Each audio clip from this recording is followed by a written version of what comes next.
Tête à tête et Nombre 7 ont sélectionné pour vous cette semaine Le jour de trop de Muriel Cerda. Une femme retrouve sur la toile après 23 ans l'adolescent qui était devenu un homme maintenant.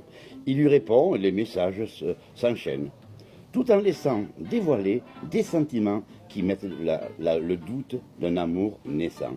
En ligne sur librairie.nombre7.fr.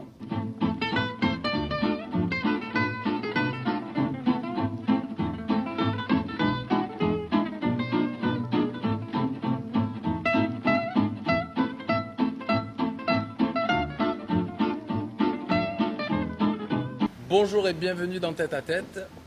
Pourquoi avez-vous accepté l'invitation de Patrick ?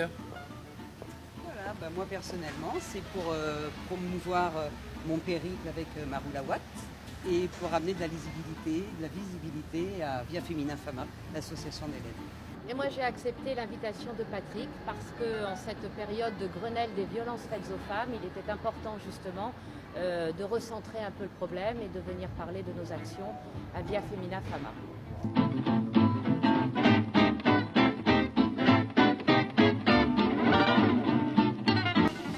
Bonjour. Bonjour. Bonjour. Bonne émission. Merci.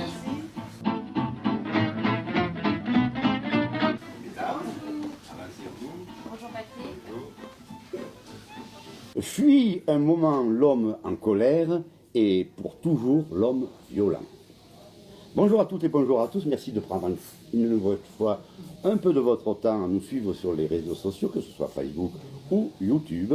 Nous sommes ce matin au restaurant Le W chez Alain Moula. Nous accompagne pour cette émission à la vision Benjamin Baron avec sa casquette bien posée au haut de ses 195 cm.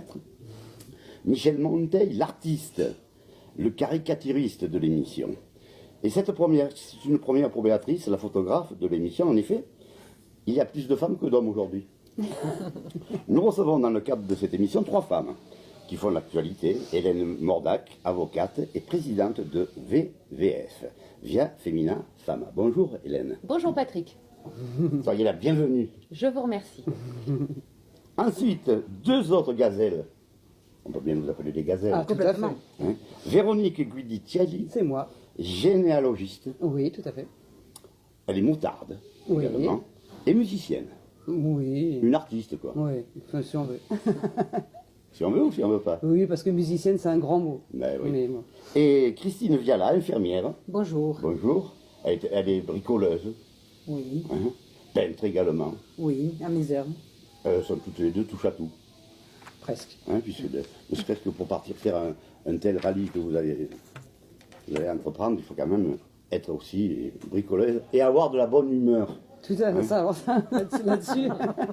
Bien alors, je cherche mes papiers parce que je les avais bien rangés et tout est mélangé, mais ça ne m'étonne pas. Hélène, quelles sont les avancées depuis la dernière fois que nous nous sommes vus?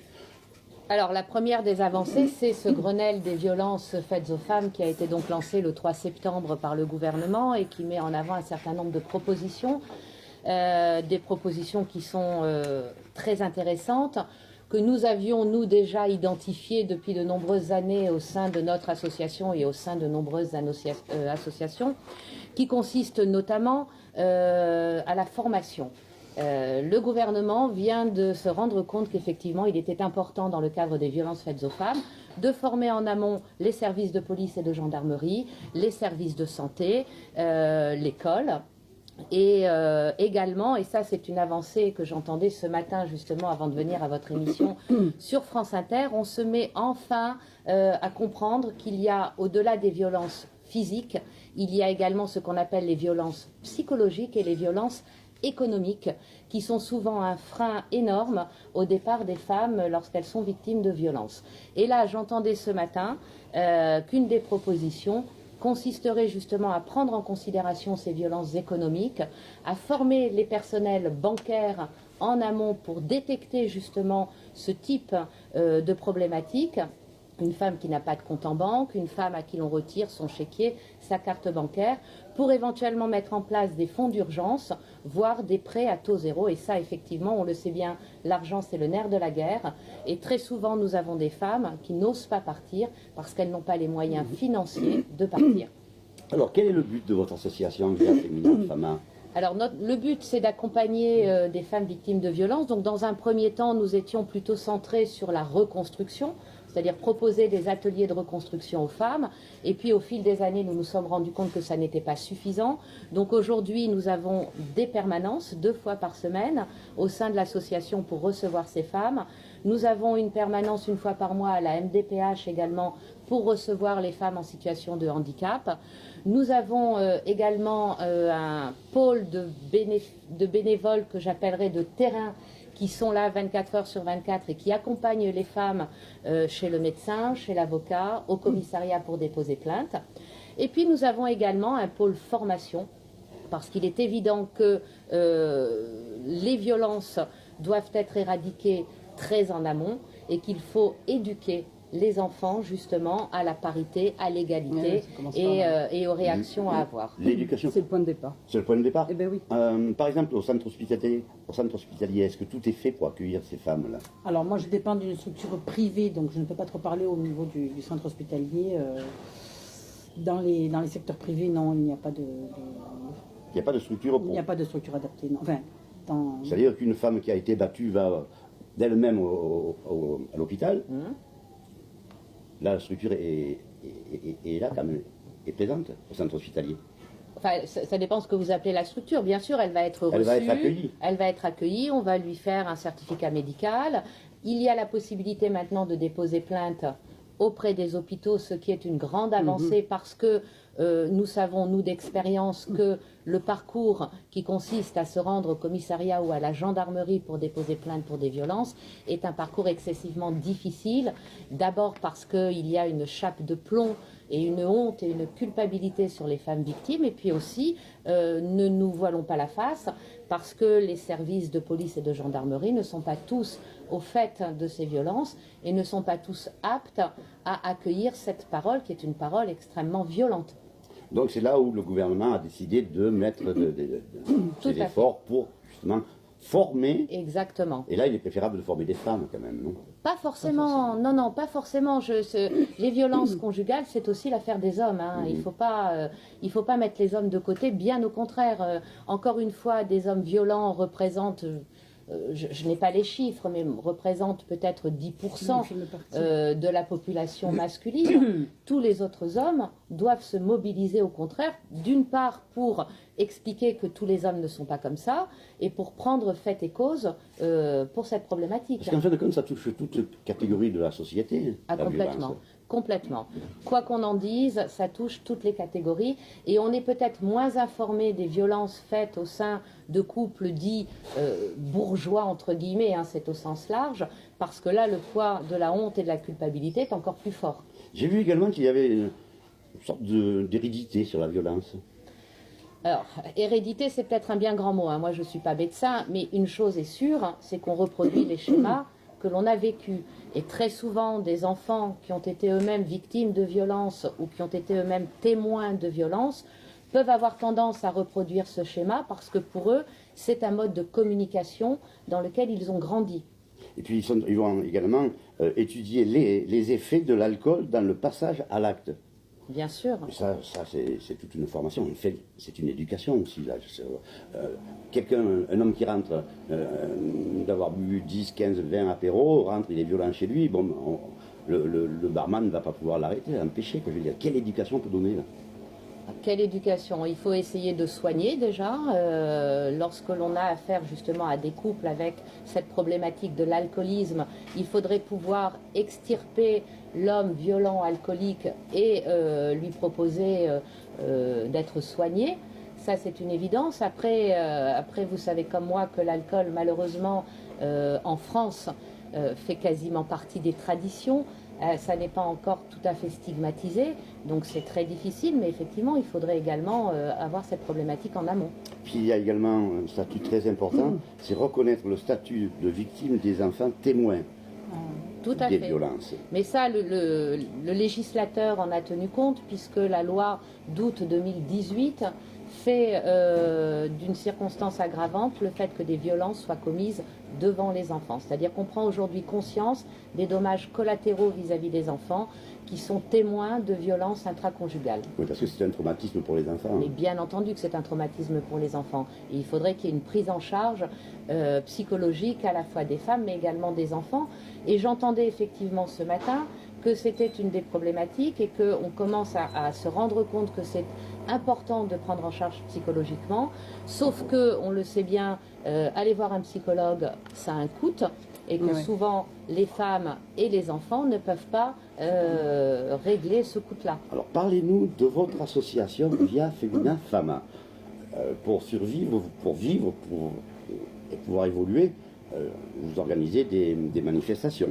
Tout à fait. Alors, nous avons quand même des fonds qui nous sont dédiés par la ville, par la région, par le département. Ça, c'est bien. Nous avons des subventions, mais ça n'est malheureusement pas suffisant.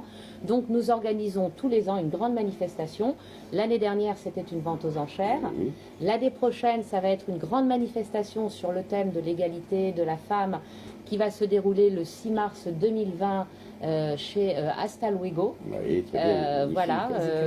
Magnifique. Absolument magnifique, et nous sommes allés les rencontrer il y a de ça 10 jours, et lorsqu'on leur a proposé cette manifestation, immédiatement ils ont dit bien entendu, on vous met nos lieux à disposition, et là on va organiser une grande manifestation. Cadre magnifique. Voilà, c'est absolument magnifique. Donc ce sont eux ce seront les acteurs, donc Hasta Luego avec les chevaux, etc. etc. Malheureusement non, parce qu'ils partent en tournée, donc ils n'auront pas leurs chevaux à disposition, mais nous aurons le lieu. On a le site, Oui. ouais. Voilà. Et donc il y aura des débats, qu'est-ce qui va se passer? Il va y avoir des débats, il va y avoir du chant, il va y avoir de la musique, il va y avoir des gens un peu atypiques. L'idée, c'est un petit peu de centrer tout ça autour des hommes et des femmes qui éventuellement font un métier d'homme pour nous expliquer comment ça fonctionne, et des hommes qui font entre guillemets des métiers de femmes pour venir nous expliquer tout ça aussi. Donc tête à tête, il sera.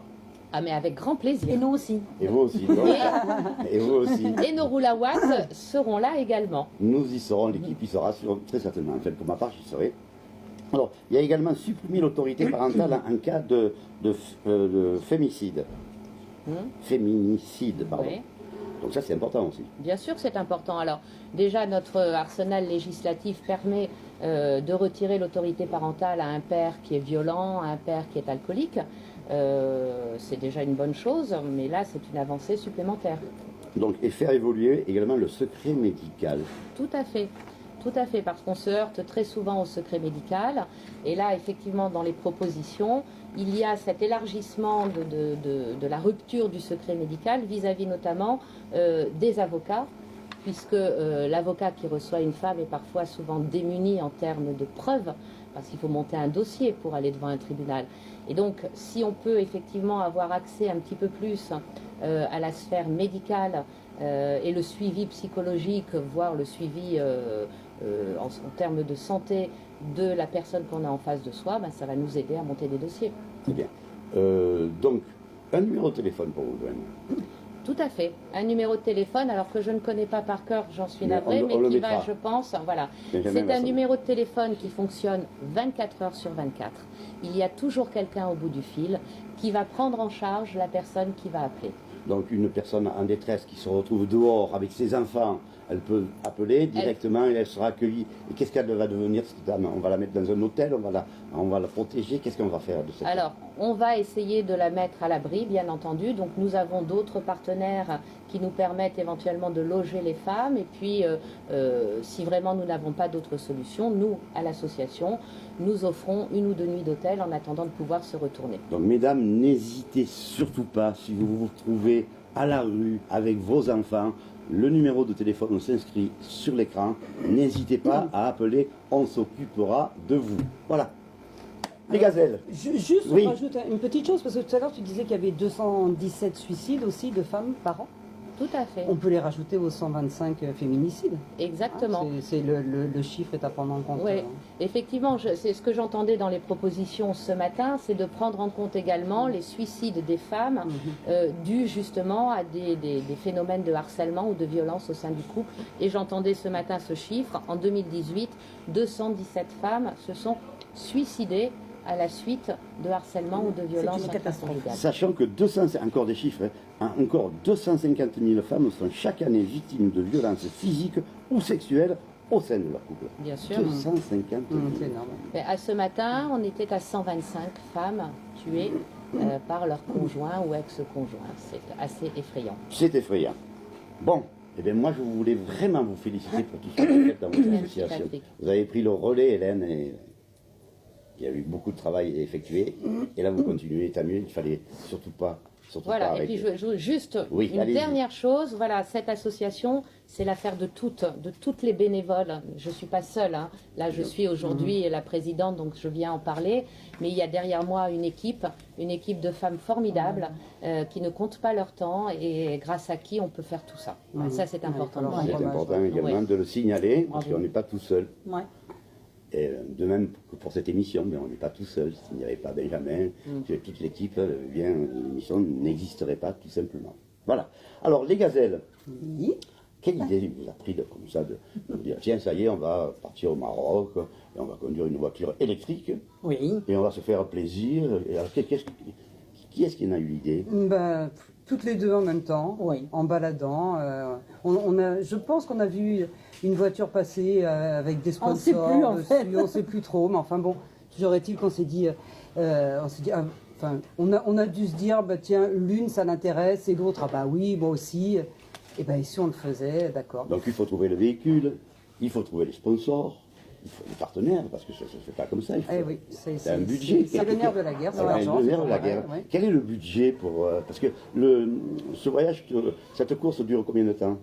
Alors, elle va durer réellement 8 jours de course, 8 jours de mais course. on est embarqué sur 14 jours. D'accord. Donc il faut un budget relativement important. Est-ce que vous avez mis de votre poche? Vous avez suffisamment de sponsors actuellement? Alors, le but du jeu, c'est de ne pas mettre de notre poche, justement. Il faut une trentaine de milliers d'euros, Oui. ce qui est quand même Ils y sont, là une belle somme. Non. Ils y sont pas, et il manque...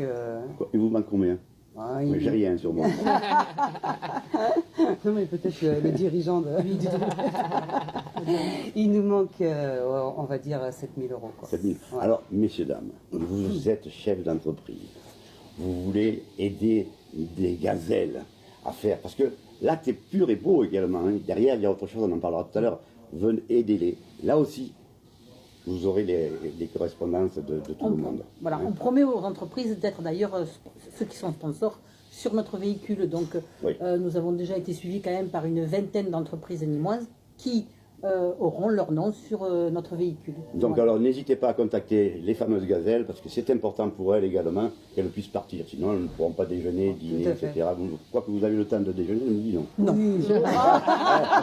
Et je dis oui, l'autre dit non. On est vraiment raccord. Bon, alors, il y a un autre but. Alors, quel est le but de ce rallye? Alors c'est un rallye à l'ancienne. Oui. D'abord Féminin. exclusivement Féminin. Exclusivement féminin.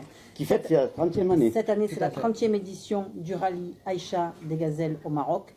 Le but de ce rallye est de joindre un point à un autre sans GPS, sans portable, bien entendu. boussole. On nous le Boussole. confisque. Boussole, compas, carte. Uniquement. Et on doit rejoindre 2 points en checkant des balises, 6 ou 7 balises par Par journée. Voilà. D'accord. Nous alternerons conduite et Copilotage.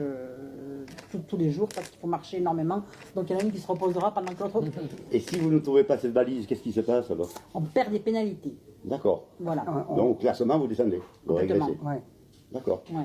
Et parallèlement à ça, il y a également une autre action, ce sont des médecins qui vont voir des... C'est ça, non? Alors Oui. oui, il y a une. Tu veux en parler ou... Oui, on peut en parler toutes les deux. Allez, hein. parlez-en, mesdemoiselles. C'est une association qui s'appelle Cœur de Gazelle, Oui. qui nous tient à cœur, hein, Oui. de même que Via Femina Fama nous tient à cœur, Cœur de Gazelle nous tient à cœur aussi. Et donc c'est la fille de la créatrice du rallye, qui Oui. s'appelle Voilà, exactement. Marina Vrilac, voilà. Il ne faut pas dormir. Hein.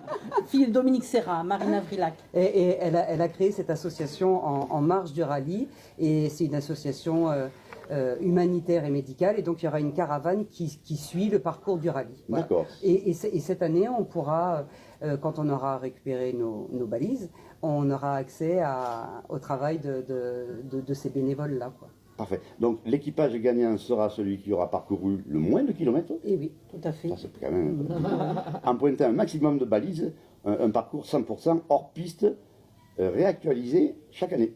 Oui. Complètement. Ah oui, oui. Et même chaque année, chaque jour, parce qu'on ne connaît pas la veille, on ne connaît pas notre parcours du lendemain. D'accord. On le découvre chaque matin. Donc, oui, allez, vas-y. Pardon. Ce qu'il faut savoir aussi, c'est que c'est un rallye, c'est le seul rallye au monde qui a la norme ISO quelque chose. Je l'ai. ISO ça rallye. 14000. Voilà. Voilà, ça rallye propre. donc c'est un rallye propre. Même les véhicules thermiques sont sur des bâches en plastique dans le sable. Nous ne devons rien jeter. Les bouteilles d'eau sont recyclées et servent à créer des murs pour créer des maternités, des maisons des crèches. Enfin bon, j'en passe parce qu'on ne peut pas tout. Il y a des camions incinérateurs sur place. Il y a des panneaux photovoltaïques, des camions de panneaux photovoltaïques pour les véhicules électriques qui le désirent pour se relayer directement en électricité. Enfin bon, C'est votre cas, ça sera votre cas. Voilà. pour ça sera notre cas, oui. D'accord. Et chaque année, c'est la 3e année qu'ils incluent des véhicules électriques. Et chaque année, il y en a 3 ou 4 de plus. D'accord. Voilà. Voilà. Et on sera 15 cette année. Cette année, nous sommes 15 véhicules électriques, donc des buggy prototypes qui rentreront peut-être pas dans la catégorie, dans la même Ouais. catégorie que nous, puisque ce sont des prototypes de buggy. Chaque année, l'électrique évolue et nous sommes à la 3e année des véhicules électriques sur le Et rallye. votre véhicule, vous l'avez acheté comment? Alors, on ne l'a pas acheté. On l'a loué. Bon, Ah, vous le louez. Oui. Et ce qui a un coût. Hein, ça nous revient à peu près à 10 000 euros de Ah louer oui. le véhicule. Ouais. Donc, mesdames et messieurs, si vous avez une société, n'hésitez pas à les aider. Hein. N'hésitez pas, puisque vous aurez surtout tous les les renseignements. sociétés électriques, nous avons tapé aux portes Mais il de... faut taper à Sans, EDF. sans- alors. sans donner les noms, voilà.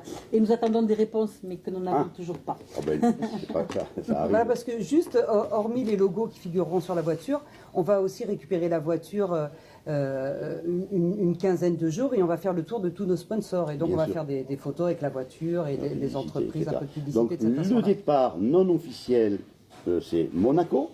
Oui, Il y a un certain prince là-bas qui va vous accueillir. tout à fait. Le prince Albert de Monaco est parrain des véhicules électriques en France. D'accord. Et le départ officiel à Nice. Alors, qu'est-ce qui va se passer à Nice exactement? Il y aura Vous allez le voir à Estrosi. Oh, oui, certainement. Il y aura 226 véhicules qui vont parader sur la promenade des Anglais. Oui. Donc l'après-midi, le matin, nous, on sera à Monaco avec le prince. Il va être partout. Hein. Excusez-nous C'est un choix, hein. excusez-nous du C'est un peu, choix. puisqu'il Mais va... il a l'habitude des sportives. Hein. Il a l'habitude des sportives. Et l'après-midi, donc, nous serons les véhicules électriques, les premiers du cortège, donc sur cette promenade des Anglais, à parader avec la ville de Nice aux couleurs du rallye des gazelles. Parfait. Donc, alors, avant de conclure cette émission, un numéro à rappeler que nous vous affichons à l'écran. Une manifestation au mois de mars. Le 6 mars 2020 chez Hasta Luego, mais nous diffuserons plus d'informations, mais déjà retenez cette date. Vous passerez les informations, nous en parlerons. Tout à fait. Et une autre date, si je peux me permettre, mais les Roulawatt vous en parleront. Le 22 novembre, il y a une soirée à l'IFME avec les Sœurs Antiennes. Et tous les fonds récoltés seront reversés aux Roulawatt pour leur permettre de prendre le départ. Super, Donc le 22 novembre également, retenez cette date et venez nombreux. À 20h. N'hésitez pas à nous en faire part, nous en parlerons. Juste un petit détail, parce qu'on n'en a pas trop parlé quand même.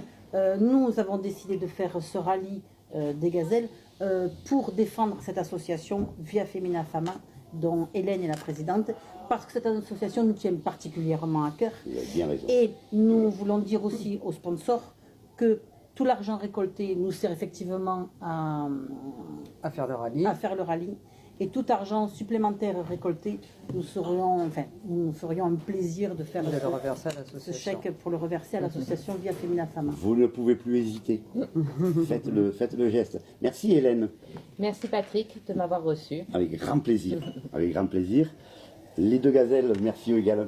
Bonne route. Ouais, merci. Merci à vous. N'hésitez surtout pas à nous communiquer vos informations, nous les diffuserons. Nous n'y manquons pas. Merci à toute l'équipe de Tête à Tête et leur dire que je les aime tous et que je suis heureux d'être avec eux. À vous aussi, à très bientôt. Merci, bye bye et restez-nous fidèles.